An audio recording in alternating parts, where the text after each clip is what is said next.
Why was it enforcement? What did he do?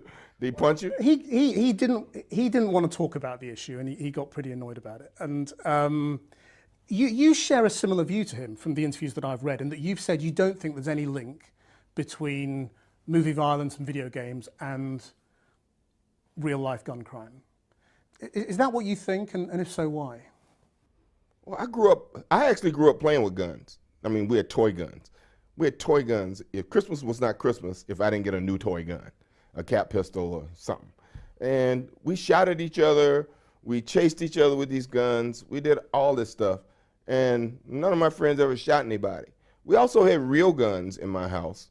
And I shot those too, in the woods or at cans or at birds or whatever. And we still never turned those guns on each other. We understood what guns did to a human being, or what gun violence actually was. We understood it very well. I don't think one thing has to do with the other. That sitting in a movie theater watching people shoot each other doesn't make people want to go out and shoot other people, not people who are not mentally unbalanced. A good value system, a set of parents that tells you right from wrong, you understanding right from wrong, having a spiritual connection to your fellow man and the world, lets you know what's right and what's wrong, what's morally correct and what's not morally correct. But a lot of people don't have that, do they? Who are they? Who are they? And those people aren't my responsibility. But don't you think part of teaching people right and wrong and what's cool and what's desirable is also in the movies? No. That the movies are influential things. I mean, Jules, your character in Pulp Fiction, is the ultimately cool bad guy, isn't he? I don't know. I guess he is to some people. To me, he's just a character. He was a guy. He had a job. He did his job a specific way. He was a professional. He was good at his job. He was not distracted when he was doing his job. That's why John Travolta got killed and I didn't, because he got distracted. You know, I don't deal with characters in movies in that particular way. When people say, but you're a role model. Okay, I'm a role model. If you want me to be a role model, ask me. I'm a college graduate. I'm a father, a husband, a son. I'm a good person with all that. I'm a citizen. I pay my taxes. I've never been arrested. I believe in education. I believe in one's, treating man the way you want man to treat you. Yeah, I'm a movie star to you. To me, I'm just a guy with an interesting job. I don't want to cut in line in front of you. I don't want to, lord it over you because you see me or I'm famous. I'm famous because you think I'm famous. Don't ask my characters. Don't ask Nick Fury to be your role model. Don't ask Mace Windu to be your role model. Don't ask Jules Winfield to be your role model. If you're talking about Samuel Jackson, I'm a professional. I show up at work on time. I know my lines. I hit my marks.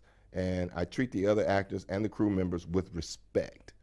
That's a role model. It has nothing to do with who the characters are that I play on screen. The president has commissioned this research from the CDC into whether they think there might be some link between what kids see on the screen and how they act. If that comes up and finds that there is a recognizable link, come on, would that change your view at all? Somebody's going to find there's a recognizable link because that's what they're paid to do.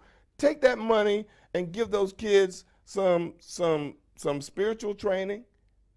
Everybody's against that. Everybody talks about, you can't dictate people's religion and God. All right, whatever your God is telling you to treat other people with respect. Do that. Take that money and give those kids, give them gun training if you want to, gun safety training, or explain to them that fantasy is fantasy, reality is reality. I read books all my life. Books have violence in them, even the Bible. There's violence in all those books. It's not just movies. People need to understand parents have a responsibility. It's not the government's responsibility to make people better people. It's your parents' responsibility to make you a better person. You revealed recently that you've had a stutter. Have a stutter. Have a stutter, still? Yeah. I guess when I'm doing characters, my characters don't stutter, so I don't have to worry about them. And it was funny because when I was talking about it last week, I realized that I actually started to pretend to be people who didn't stutter when I was very young so that I wouldn't stutter. That seemed to be the thing that would work for me, that I had to go back and stop and say, well, where am I in the midst of all that? How many people have I created to cover this thing to the point that maybe I've gotten lost in who I am, and I don't know. So do you still have days when you're on set where you're? I still, oh yeah. I have days, or, some days it's B, some days it's P, some days it's G, and it all depends, And I think probably the worst one for me are sentences that begin with W.